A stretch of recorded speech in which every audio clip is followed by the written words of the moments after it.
Yazid bin Abdul Malik lahir di pusat dinasti Umayyah. Dia adalah cucu dari pendiri dinasti Muawiyah yang pertama.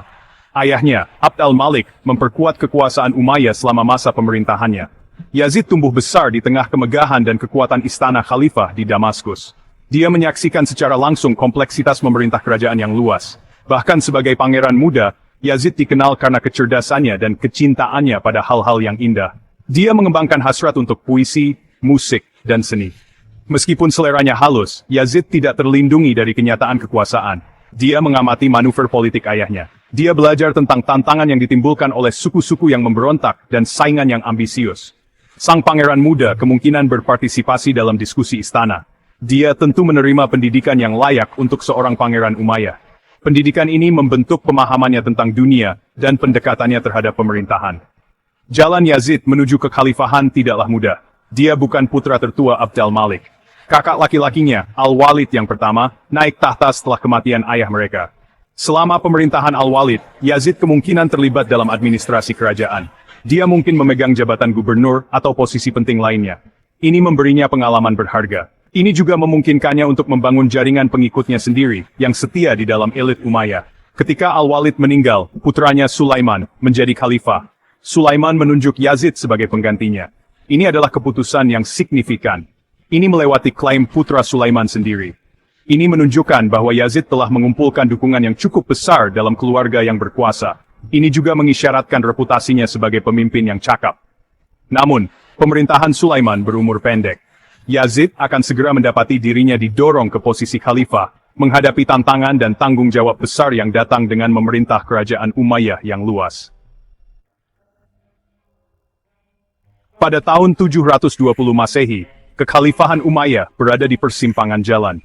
Khalifah Sulaiman ibn Abd al-Malik, yang dikenal karena kesalehan dan proyek pembangunannya yang luas, meninggal dunia setelah pemerintahan yang singkat. Peristiwa tak terduga ini membawa Yazid yang kedua, saudara laki-laki Sulaiman, ke garis depan kekaisaran. Naik tahtanya menandai awal dari babak baru dalam sejarah Umayyah yang ditandai dengan perubahan kebijakan dan prioritas yang berbeda. Yazid yang kedua mewarisi kerajaan yang membentang dari semenanjung Iberia di barat hingga sungai Indus di timur. Wilayah yang luas ini, yang mencakup banyak budaya dan agama, menghadirkan tantangan terus-menerus bagi para penguasanya. Mempertahankan ketertiban dan kendali membutuhkan keseimbangan yang rumit antara kekuatan militer, kecerdasan politik, dan legitimasi agama. Yazid yang kedua, setelah naik tahta, menghadapi tugas berat untuk melestarikan warisan para pendahulunya, sambil menavigasi realitas kompleks kekaisaran. Pemerintahan khalifah baru dimulai di tengah latar belakang kemenangan dan kesengsaraan. Tentara Umayyah, di bawah komando para jenderal yang berbakat, telah mencapai kemenangan yang signifikan, memperluas batas-batas kekaisaran, dan mengkonsolidasikan kekuatannya. Namun, perpecahan internal dan ketidakpuasan yang membara di antara faksi-faksi tertentu, menimbulkan ancaman terus-menerus terhadap stabilitas kerajaan. Yazid yang kedua, harus menghadapi tantangan-tantangan ini sejak awal pemerintahannya, berusaha mempertahankan momentum kekaisaran, sambil mengatasi keluhan-keluhan yang mengancam akan merusak fondasinya. Tidak seperti para pendahulunya, yang dikenal karena kesalehan dan kepatuhan mereka terhadap tradisi Islam, Yazid yang kedua dikenal karena kecenderungannya yang lebih duniawi. Dia menikmati hal-hal yang lebih baik dalam hidup, menikmati puisi, musik, dan ditemani orang-orang terpelajar. Kecenderungan untuk kemewahan dan pengejaran intelektual ini, meskipun tidak jarang di antara para penguasa saat itu, sangat kontras dengan citra khalifah yang saleh dan sederhana yang dibudidayakan oleh para pendahulunya. Perbedaan gaya dan temperamen ini akan menentukan pemerintahan Yazid yang kedua, membentuk kebijakannya dan memengaruhi interaksinya dengan berbagai faksi di dalam kekaisaran. Peralihan kekuasaan dari Sulaiman ke Yazid yang kedua menandai penyimpangan dari kebijakan rezim sebelumnya. Sulaiman, yang sangat religius, berfokus pada penguatan karakter Islam negara. Dia banyak berinvestasi di lembaga-lembaga keagamaan dan menekankan pentingnya kesalehan dan kepatuhan terhadap hukum Islam. Yazid, meskipun tidak anti-agama, mengadopsi pendekatan yang lebih pragmatis terhadap pemerintahan. Dia memprioritaskan efisiensi administrasi dan konsolidasi kekuasaan Umayyah. Salah satu perubahan paling signifikan di bawah Yazid yang kedua adalah pendekatannya terhadap keuangan kekaisaran.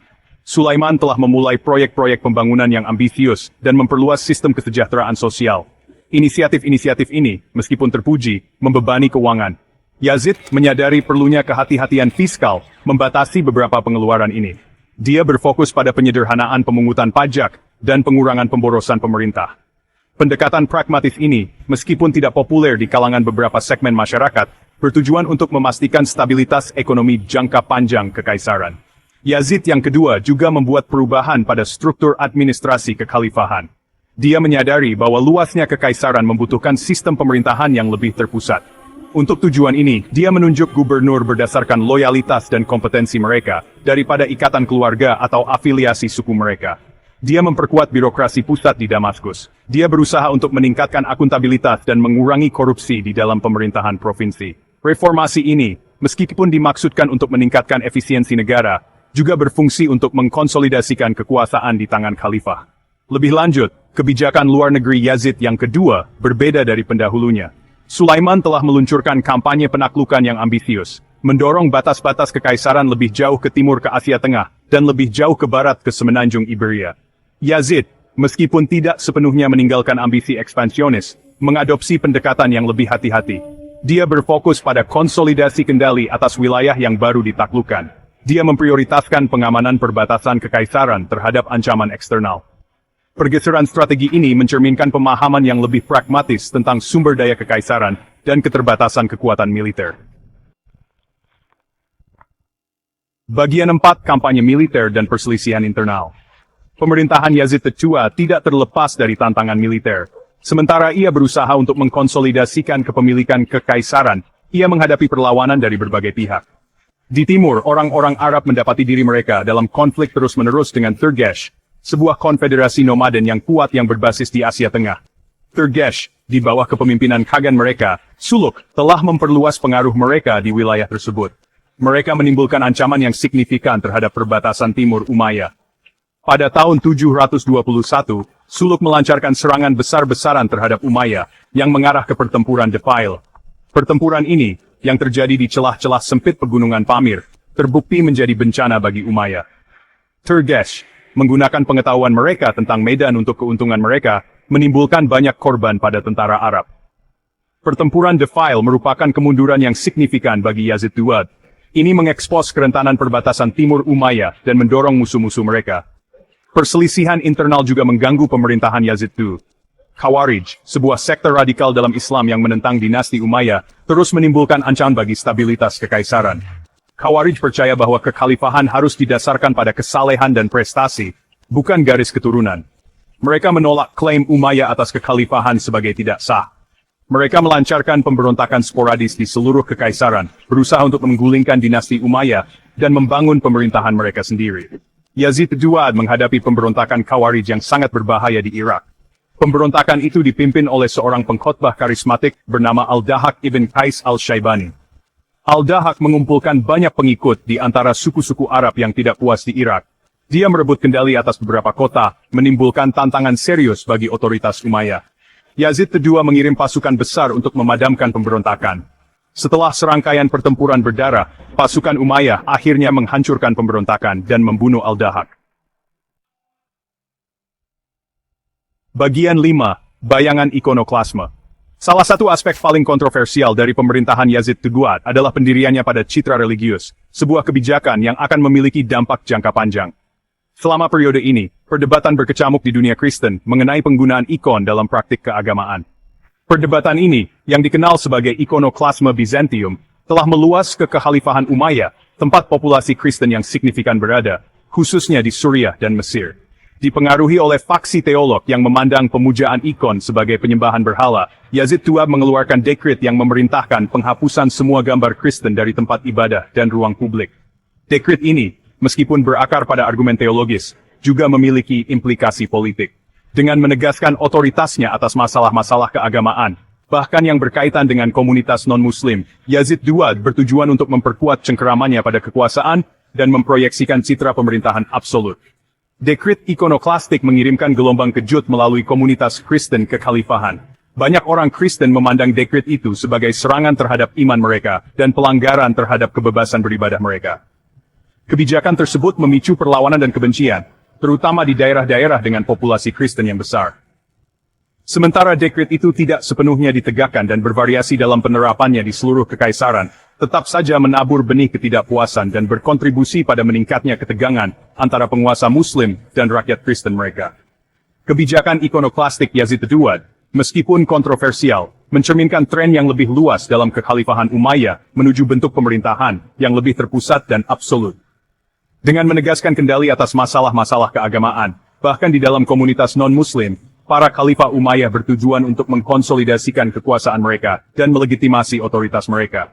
Namun, pendekatan ini juga membawa risiko yang signifikan, karena mengasingkan segmen tertentu dari populasi, dan berkontribusi pada ketegangan sosial dan agama di dalam kekaisaran.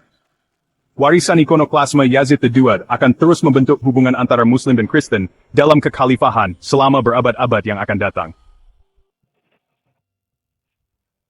Bagian 6 Sultan Keinginan. Pemerintahan Yazid II tidak hanya ditentukan oleh masalah politik dan militer. Dia adalah seorang pria dengan budaya dan kecerdasan yang tinggi, yang dikenal karena kecintaannya pada puisi, musik, dan hal-hal indah dalam hidup. Dia melindungi penyair dan musisi, mengubah istana Umayyah menjadi pusat kegiatan seni dan intelektual.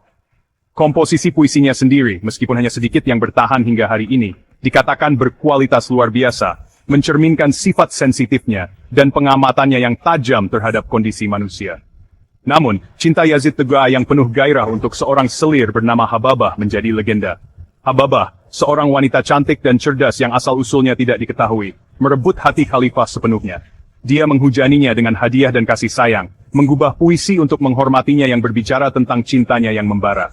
Hubungan mereka, meskipun tidak jarang dalam konteks waktu itu, menjadi sumber daya tarik dan skandal. Kesetiaan Yazid II kepada Hababah sedemikian rupa sehingga dia mengabaikan beberapa tugasnya sebagai khalifah. Dia menghabiskan banyak uang untuknya, membangun istana mewah untuknya, dan menghujaninya dengan perhiasan dan sutra. Dia bahkan berkonsultasi dengannya tentang masalah kenegaraan, yang membuat kecewa beberapa penasihatnya. Kisah cinta yang penuh gairah tetapi bernasib buruk ini, akan meninggalkan bekas yang tak terhapuskan pada pemerintahan Yazid II, memberikan bayangan tragedi di tahun-tahun terakhirnya. Kematian Hababah yang terlalu cepat membuat Yazid II jatuh ke dalam kesedihan yang mendalam, yang darinya dia tidak pernah pulih sepenuhnya. Sang khalifah, patah hati dan tidak dapat dihibur, menarik diri dari kehidupan publik, mencari penghiburan dalam puisi dan kesendirian. Dia menggubah elegi yang memilukan untuk cintanya yang hilang, mengungkapkan kedalaman kesedihan dan keputusasaannya. Periode berkabung dan introspeksi ini memiliki dampak yang mendalam pada Yazid II, mengubahnya dari penguasa yang bersemangat dan terlibat menjadi sosok yang melankolis dan menarik diri.